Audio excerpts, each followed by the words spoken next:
তোমালোকৰ চিনাকি মোৰ 22 বছৰ। সেই মুহূৰ্তটো তুমি মোৰ বাবে খুবেই অচিনাকি।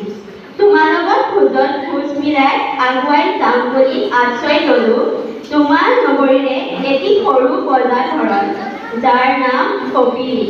প্ৰতিশ্ৰুতি দিছিলো তোমাৰ লগত খোজত খোজ মিলাই আগুৱাই যাম বুলি, আৰু আজি এই প্ৰতিশ্ৰুতি সমাপ্তি ঘটিল। মৰমেৰে উপচাই তুলিলা তুমি মোৰ হৃদয়ৰ ত্ৰিকোণ, আৰু আজি তোমাৰ পৰাও বিদায় লোৱা সময় আহি পৰিল। বিদায় শব্দটোৱে যেন মনৰ একোণত বিষাদতাৰ সৃষ্টি কৰিছে।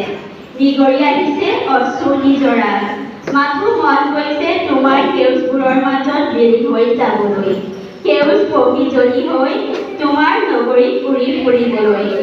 মন গৈছে তোমাৰ কাঞ্চন নগৰী চিৰদিন কাঞ্চনজনী হৈ ৰ'বলৈ।